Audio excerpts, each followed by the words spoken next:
Previously on The Revolution, British General Howe conquered the rebel capital of Philadelphia. Philadelphia under the British was a place of terrible suffering. But Franklin secured France's support for America after a decisive continental victory at Saratoga.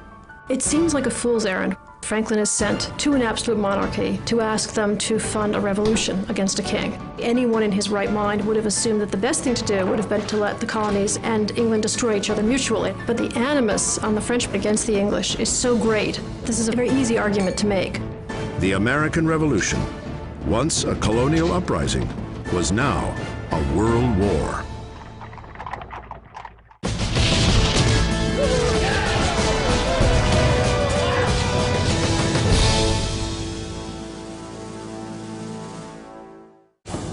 December 17th, 1777, White Marsh, Pennsylvania. A battered Continental Army, or what remains of it, marches north through the driving snow in search of winter quarters. The year's campaigns have taken a heavy toll on the soldiers. Their clothes are tattered, their spirits down. The Commander-in-Chief, George Washington, is feeling the strain as well. 3 months earlier, another American general, Horatio Gates, catapulted himself onto the national scene by defeating the British at Saratoga, New York.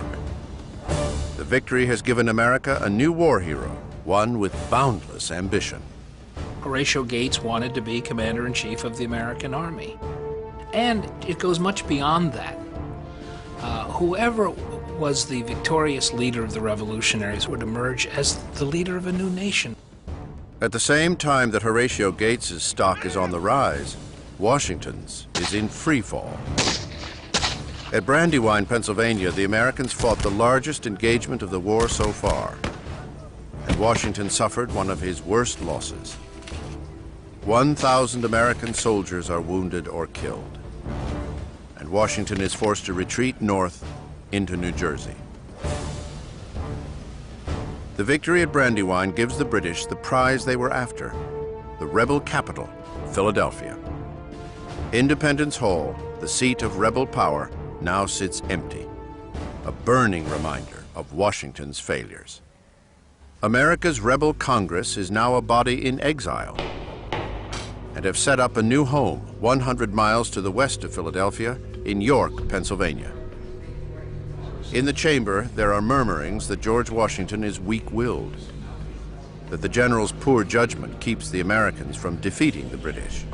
The expectations that civilian leaders had, that Howe's army could be conquered just like that. There were doubters and carping and criticism and Monday morning quarterbacking against what he had done. Revolutionaries like Samuel Adams are calling the abilities of their commander-in-chief into question. Our troops are victorious in the north. The enemy troops are divided and scattered over a country several hundred miles. If we do not beat them this fall, will not the faithful historian record it as our own fault? Samuel Adams. Congress takes action and names Horatio Gates to head the newly created Board of War, a position that gives him a say in American military strategy. This is the low point of George Washington's professional life. Congress begins to lose confidence in him. Gates' followers are pumping up Gates. And the idea is then broached that Gates ought to be the commander-in-chief. But now, Washington, knowing that he's seen as weak, must win big soon to solidify that command.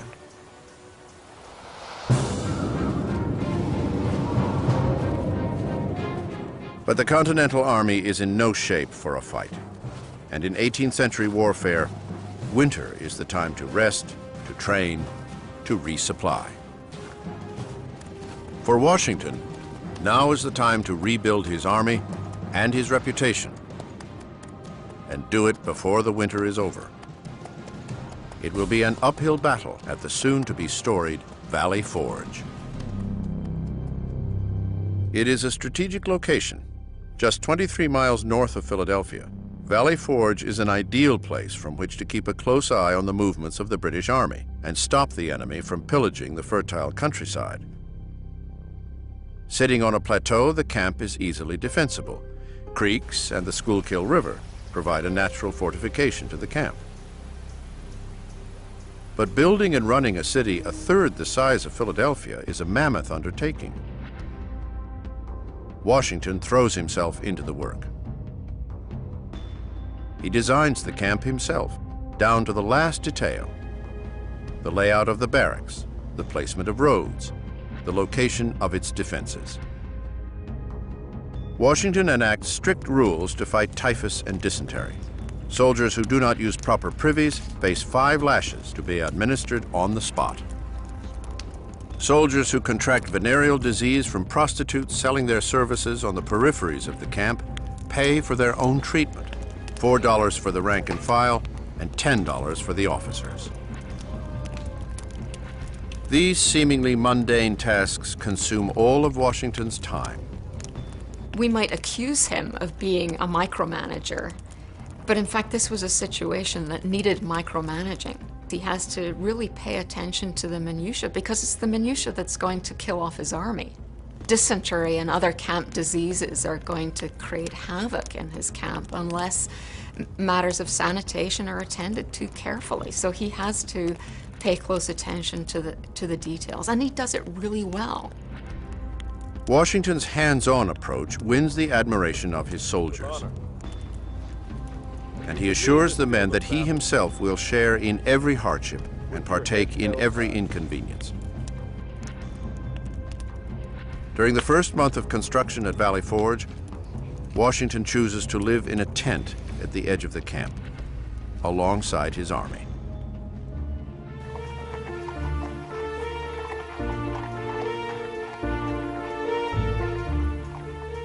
Life in Philadelphia, however, stands in stark contrast. For the British, the winter break from the war brings a return to the creature comforts that status affords.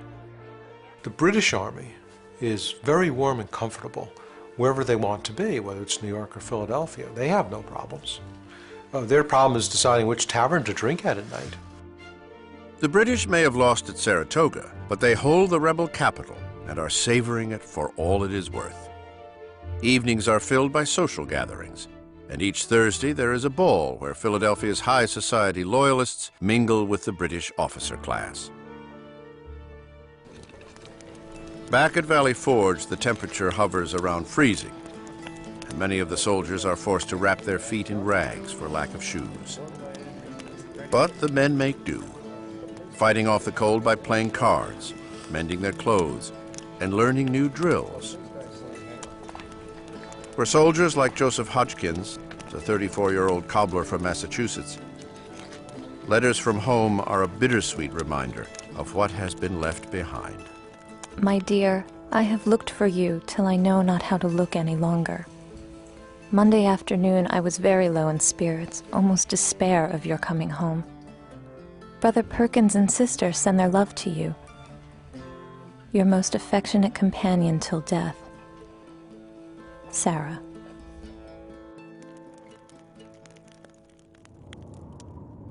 As the winter grinds on at Valley Forge, supply shortages become a problem. America has never had to feed and clothe an army. During the 7 Years' War, just a fraction of the soldiers' food came from the colonies. All the rest was shipped across the ocean from England. And since the outset of the war, the congressionally controlled provisioning offices have struggled mightily to supply the army. Supplying the Continental Army was immensely complex. We call it the Continental Army, thinking of it as a national permanent army, a regular army, which it was. But in many ways, it's still organized and paid for locally. Each state was responsible for supplying its own troops, and this creates enormous confusion. In February, the Army supply lines grind to a halt. The staple diet for the soldiers becomes fire cakes, a meager meal made of flour mixed with water into an unappetizing paste that is cooked over an open fire. It is a far cry from the promised daily ration of a pound of beef and a pound of bread. Washington is all too aware of the hardships faced by his soldiers. With his army facing starvation, he throws himself into a writing frenzy, petitioning the states for more food and clothing, pleading to Congress for more power to oversee the supply offices, and imploring local officials to send more aid. But for all his efforts, relief is slow in coming. Washington will need help to turn his army back into a fighting force, and it will come from a most unlikely source. A new arrival in camp, a Prussian who goes by the name of Frederick William Augustus Heinrich Ferdinand, Baron von Steuben.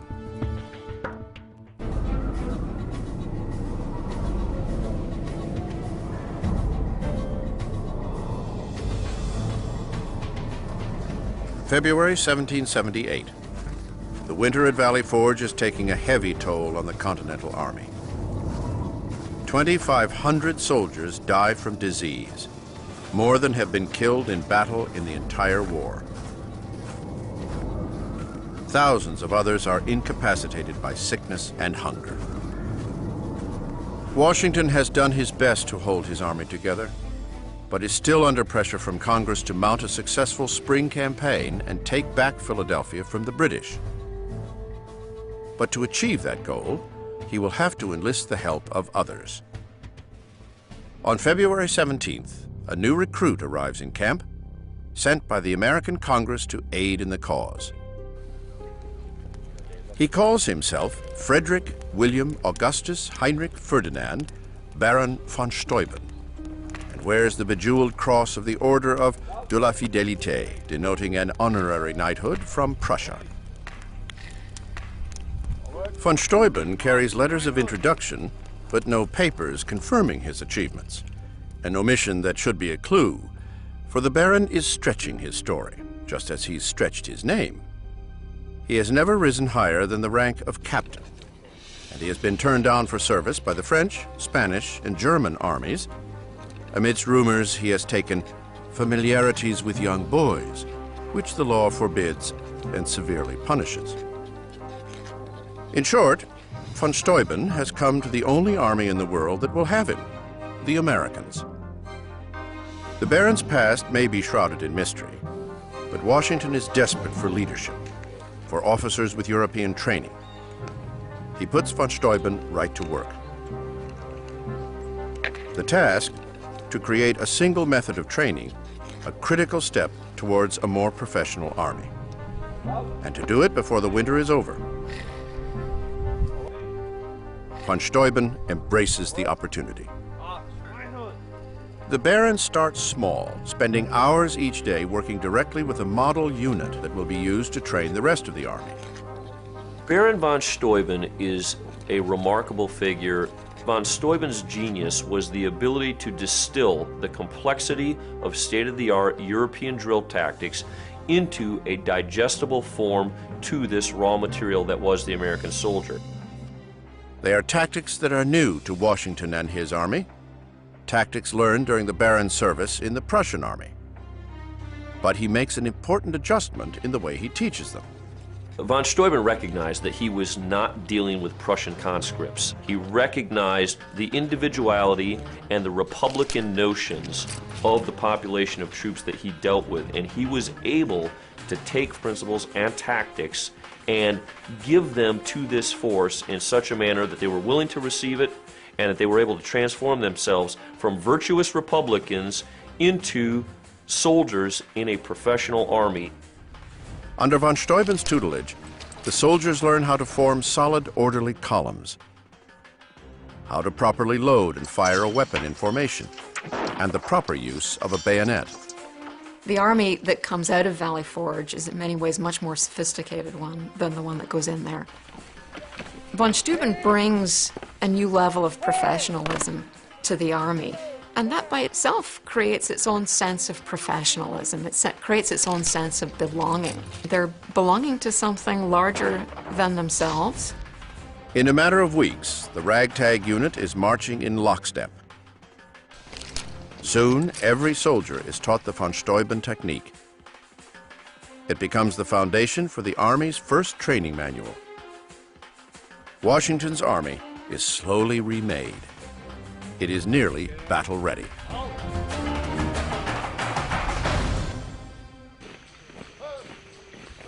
In March, spring finally comes to Valley Forge. The dark months of winter begin to fade away. Yet food shortages have been a recurring problem. For the young General Nathaniel Greene, watching his army go hungry is more than he can bear. At 35, the formidable Greene is a rising star in the army, even though he is an unlikely soldier. Born in Rhode Island, Greene is a successful merchant from a devout Quaker family that loathes war. But he is ambitious and fiercely loyal. When war breaks out, he throws himself behind the Patriot cause. Greene becomes the youngest brigadier general in the Continental Army at age 33. Now he has risen to the rank of major general and is one of Washington's closest confidants, and one of the loudest critics of the Army's failed supply departments. The Quartermaster General, Commissary General, and Clothier General departments are in such a wretched condition that unless there are some very good alterations in those departments, it will be impossible to prosecute another campaign. Our troops are naked, and the men getting sickly in their huts. Nathaniel Greene. Greene's experience as a merchant leads him to take matters into his own hands. He leads foraging parties into the Pennsylvania countryside to round up food and supplies. But the citizens are often unwilling to give up their property, even to an army fighting for their independence. It creates a precarious situation. Washington didn't want to alienate the local civilian population. He did what he could to supply the army, but he wants to protect that relationship with the local community. But desperate times call for desperate measures. When persuasion fails, livestock and grain are occasionally taken at the end of a musket. Greene leaves the scared civilians with the only reimbursement his army is offering, the promise of future payment, an IOU. Greene's efforts impress Washington, who puts him in charge of acquiring supplies for the army. The duty-bound general accepts his assignment as quartermaster, but it is certainly not the commission that he had hoped for. Nobody ever heard of a quartermaster in history. All of you will be immortalizing yourselves in the golden pages of history, while I am confined to a series of drudgeries to pave the way for it. Nathaniel Greene. This is the classic case of a successful general being called back to the Pentagon to be a bureaucrat. And Greene doesn't want that.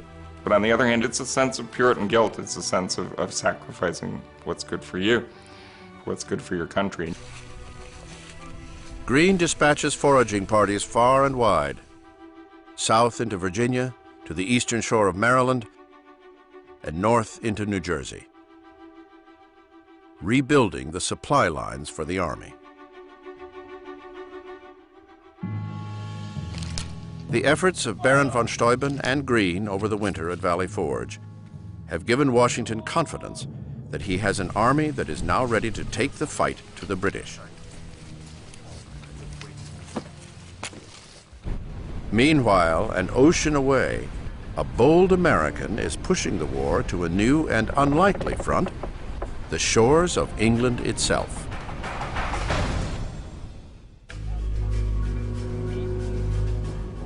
April 1778.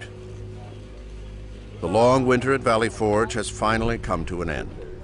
The Continental Army continues to train in preparation for the summer campaign, one that Washington hopes will bring a much-needed military victory and vindication for his previous losses. But the fighting season is still months away. For now, all the general can do is ready his troops. Unbeknownst to Washington, though, the war for independence is spreading to a new and unexpected front, across the ocean.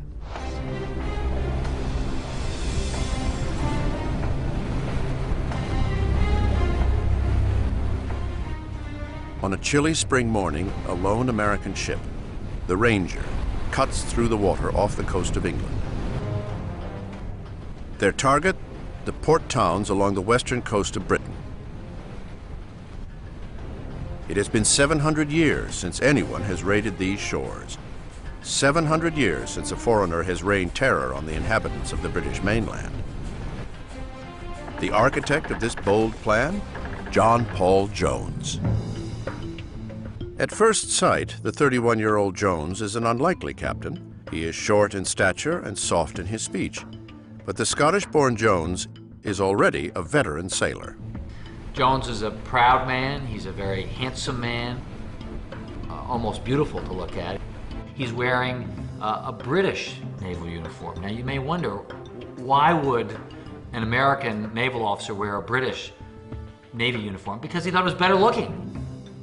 Jones is the son of a gardener who set out for the open sea at the age of 13 to make a name for himself working on merchant and slave ships. Jones casts himself in his own play. And it's a play of upward mobility. This is a notion that's very 20th century, but in the 18th century, it was unusual. In the 18th century, your place in society is defined. That's not the way John Paul Jones wants to see the world. He wants to be a rising figure. He wants to overcome his modest origins and become a gentleman. It takes him just 8 years to reach the rank of captain. But shipboard life is a dangerous business, and at 28 he is forced to flee to Virginia to escape charges of murdering a mutinous crew member. He starts life anew in America, adding the last name Jones to avoid being found, and joins the fledgling Continental Navy in 1775. But what America calls a navy is little more than an awkward flotilla of mismatched merchant ships, clumsily converted for battle. A fighting force that could never stand up to the superior power of the British Navy.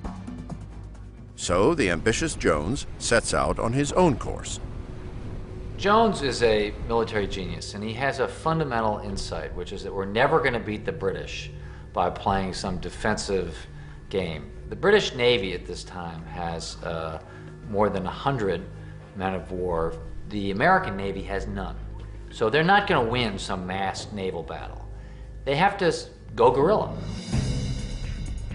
John Paul Jones returns to the waters of his youth and in surprise attacks shocks the enemy. Raiding British merchant ships along the Irish coast, burning supply ships along the west coast of Britain, and leading an attack on the port of Whitehaven, the very town Jones set sail from as a young boy. The idea is to terrorize the British people, to show them that the cost of suppressing the American Revolution is going to be high, to take the fight home to the Brits. It is a strategy that has an immediate effect. News of the raids hits London like a thunderclap. This morning, an express arrived with alarming intelligence that an American privateer had appeared off the coast and proceeded to Selkirk House, which they pillaged. Along the northwest coast of England, a general intimidation discovers itself on every appearance of a sail. But for his tactics, raiding towns and taking merchant ships, Jones becomes known as the Pirate Jones. It is a label that plagues him. John Paul Jones wants to be seen as an officer and a gentleman, not as a pirate, and it hurts him. In an attempt to prove that he is more than just a pirate, Jones sets his eye on one last goal: taking a British warship. He finds the perfect target anchored off the Irish coast, the Drake. With 20 guns, all 4-pounders, she is a relatively even match to Jones's Ranger. As is his custom, Jones flies the British naval ensign, which allows him to slide close to the enemy ship. And at the last minute, Jones gives the order to fire. The battle is on. The two ships exchange broadsides at close range. 18th century warfare was supposed to be gentlemanly, at least for the gentlemen who fought it. It was almost like a formal dance. At sea, ships, like a minuet and a ball. Jones didn't believe in all that. Jones believed in what today we would call total war. He would put men up in the tops, as they were called, and up the mast on these platforms to blaze away with muskets, with guns. These new tactics give Jones the upper hand. His crew rakes the deck of the Drake with hot grape shot that tears through sails and limbs. And after just 1 hour, the British lower their flag in defeat. Its significance is that no American ship has taken a British ship in a clean, fair fight. And the British Navy considers itself to be so superior to any other navy. So for an American ship to defeat a British ship was a real blow to the Brits, and it told them, what are we getting into here? The Ranger makes a hasty retreat, heading to France, the British Navy in desperate pursuit. For Jones, the mission is a success. What was done is sufficient to show that not all their boasted navy can protect their own coasts, and that the scenes of distress which they have occasioned in America may soon be brought home to their own doors. John Paul Jones. Jones has brought the revolution right to the doorstep of the British. Arriving in France, he becomes the toast of Paris, the ideal of American heroism. Jones's war will continue. The following year, he will lead a modest fleet aboard his new ship, the Bonhomme Richard, winning the greatest American naval battle of the time against the British warship, the Serapis. And years later, for his daring missions, John Paul Jones will become known as the father of the American Navy. Back in America, George Washington prepares to take the fight to the British Army, looking for the battle that will restore his reputation once and for all. May 5th, 1778, Valley Forge. 3 months of drilling have given Washington a new confidence in his army. The efforts of Washington, Nathanael Greene, and Baron von Steuben, whose service has now earned him the position of Inspector General of the Army, have emboldened a force that is now 13,000 strong. Washington's perseverance through the hardship of the winter has held his army together. He is now eager to test the mettle of his soldiers, and the British are about to provide the perfect opportunity.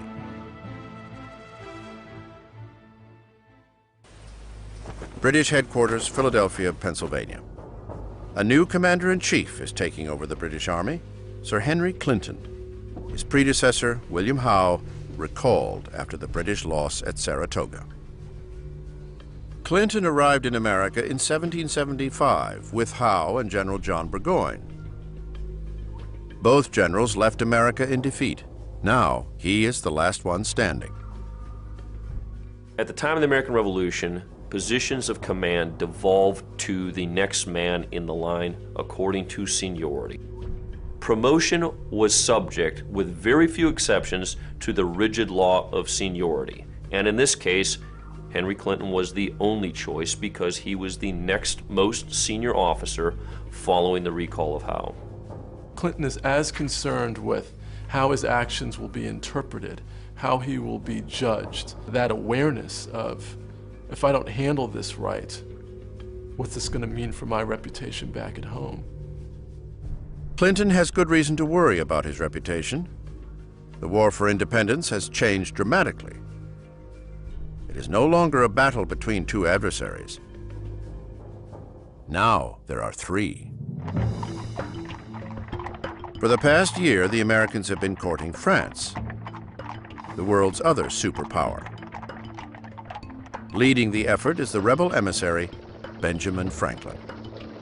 At 72 years old, Franklin is an internationally renowned scientist and writer who has entered a new phase in his career, that of diplomat. America's victory at Saratoga has shown the French that the colonies can hold their own against the British and has persuaded them to join the fight against their ancient enemy.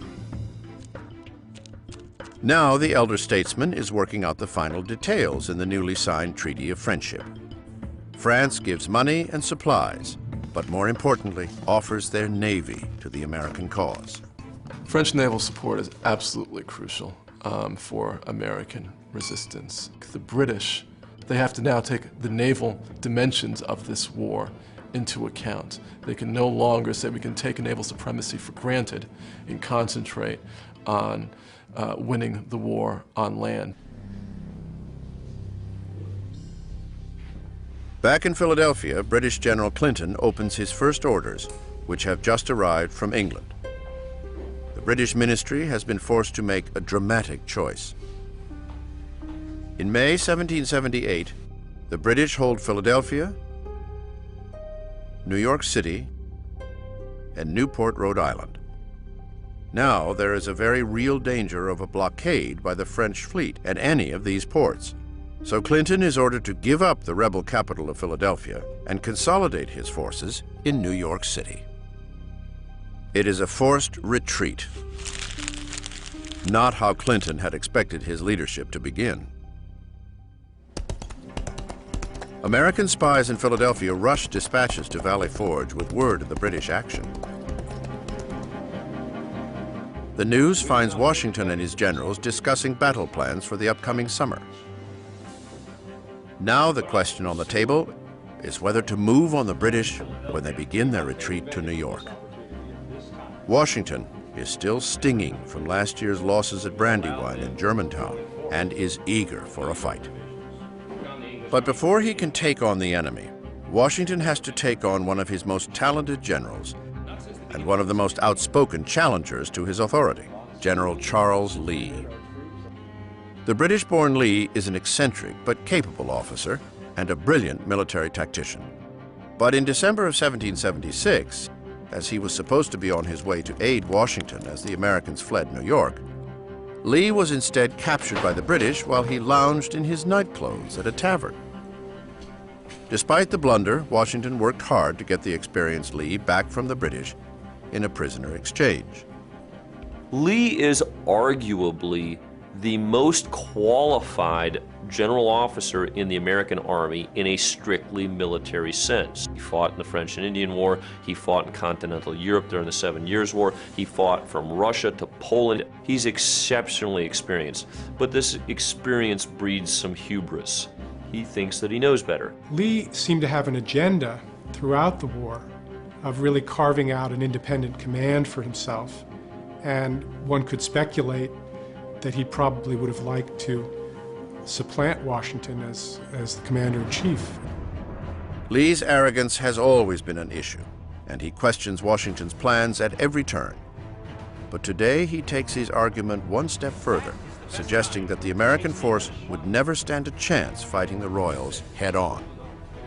Coming from someone who spent more than a year in British captivity, Lee's stance raises questions about his loyalty. There was always an aura of suspicion around him, in Washington's mind at least. Part of the reason I'm very suspicious of Lee is he wasn't treated as a prisoner. He had dinner with the other officers. He had a convivial life with them. It was not the kind of treatment that was given to other revolutionaries when they were captured. What none of the Americans knew at the time is that while in captivity, Lee had offered advice to the British as to how to beat the Americans and bring the conflict to an end. An act of treason that would color Lee's actions for the rest of the war. June 20th, 1778, Mount Holly, New Jersey. The main force of the British Army, 11,000 soldiers, have begun their withdrawal from Philadelphia to New York with a supply train that stretches more than 12 miles. Washington sees the British as vulnerable and wants to bring on a fight against the advice of his generals, including Saratoga's victor, Horatio Gates. But Gates, now stationed in Albany, New York, has become obsessed with a major campaign into Canada, an offensive that Washington calls the child of folly.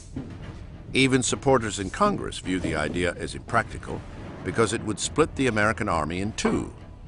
Gates's plan is rejected, and the American army, 13,000 strong, breaks camp at Valley Forge and sets off after the British. For more than a week, the two armies march across New Jersey, covering 90 miles in a searing June heat. American detachments ahead of the British fell trees, destroy bridges, and engage in skirmishes, slowing the British Army's progress.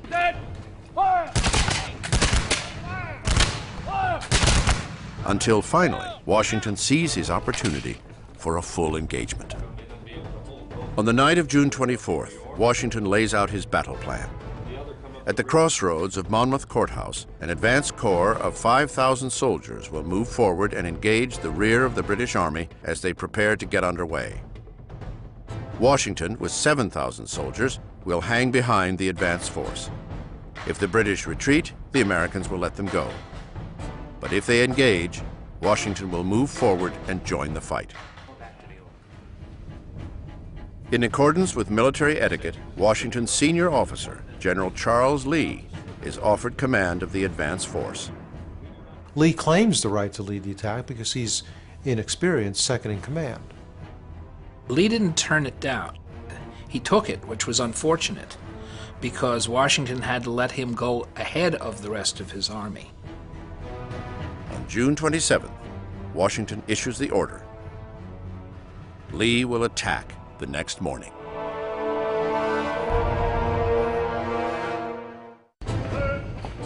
The British Army has been retreating across New Jersey for more than a week.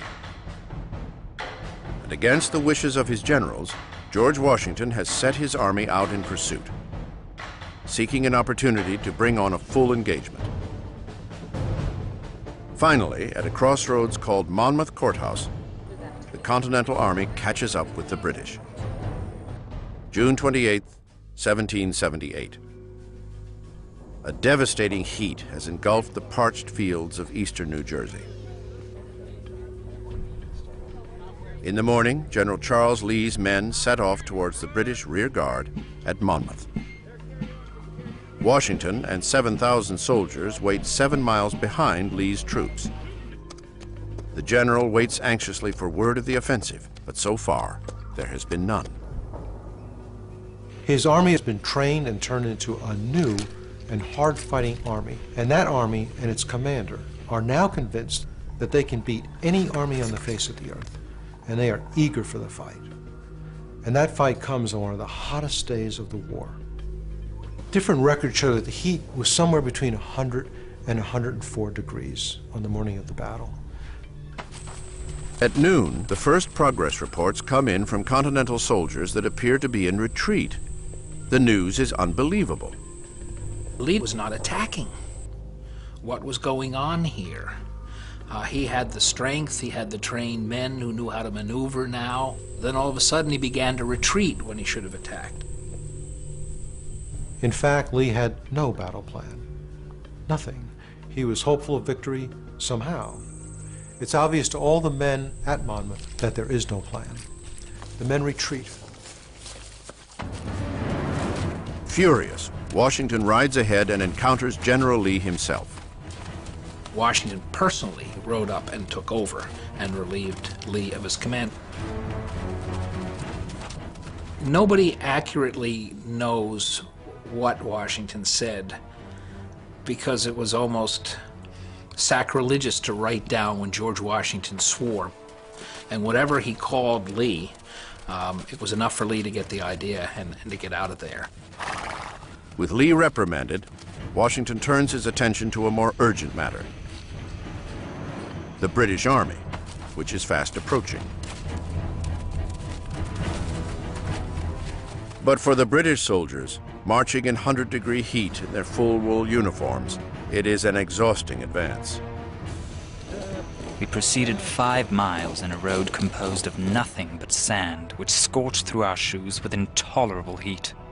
The sun beating on our head with a force scarcely to be conceived in Europe, and not a drop of water to assuage our parching thirst. A number of soldiers were unable to support the fatigue and died on the spot. Lieutenant William Hale. At 1 o'clock, less than half a mile separates the British Army from the Americans.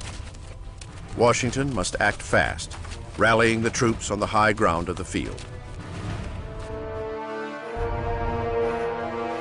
Within an hour, the American soldiers have formed their ranks. The British arrive, hot and exhausted from their march, only to face a Continental Army in a strong defensive position. The winter's training at Valley Forge is paying off, and Washington knows it. He then does something astounding. He rides back and forth in front of his lines to rally the troops, putting himself in the line of fire, risking his life as he asked his own men to risk their lives.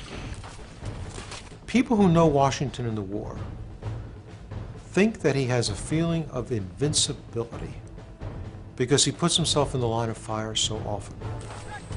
He's almost convinced that he can't be killed. The British open up on him and miraculously miss him.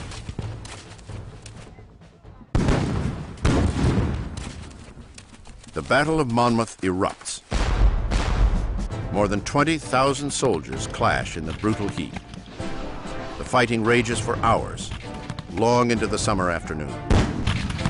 For the men on the field that day, it is some of the most intense combat they have ever seen. The briskest cannonade commenced on both sides that I ever heard. If anything can be called musical when there is so much danger, I think it was the finest music I ever heard. Henry Dearborn. The English commander to the right hollered, "Come on, my brave boys, for the honor of Great Britain," and killed many with their bayonets. British Lieutenant Alexander Dow. The shattered remains of our battalion suffered from thirst and heat, of which several died.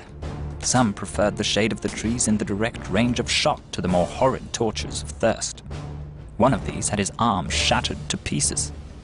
Lieutenant Hale. The British advance repeatedly, but Washington's men repel each of the assaults. In the thick of the fighting, a young woman named Mary Hayes Macaulay risks her life caring for the wounded and bringing water to the parched American troops. She is just one of the scores of women who take to the battlefields of the Revolution and become known to the soldiers as Molly Pitcher. The Battle of Monmouth is the longest of the Revolutionary War, lasting continuously more than 5 hours.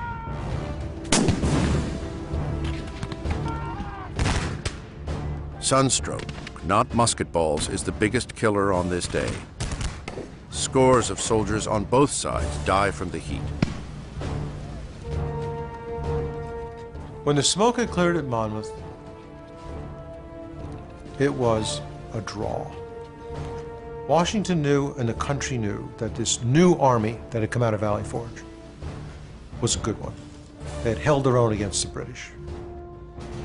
This renews the public's spirit for the war and forever solidifies Washington's position as the unquestioned commander-in-chief.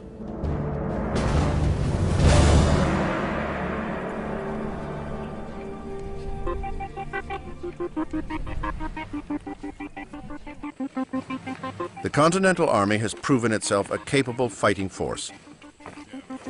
Washington has proven his leadership as their general. For his retreat in the face of the enemy, Charles Lee will face court-martial. He will be wounded in one duel and challenged to 7 others for suggesting that the Americans could not stand up to the British. Disgraced, he will retire to his Virginia home and die there with his beloved dogs in 1782. The rebel capital, Philadelphia, is now back in American hands, and Washington turns control of the city over to one of his most trusted generals, Benedict Arnold. The bold general is now a military governor and will make choices here that will forever change his past, his present, and his future. On the field that evening at Monmouth Courthouse, the entire army lay together in exhaustion, and Washington sleeps here on the battlefield with his men. The French Navy is now under sail. Destination, America. Just maybe, the war can be won before the year is out.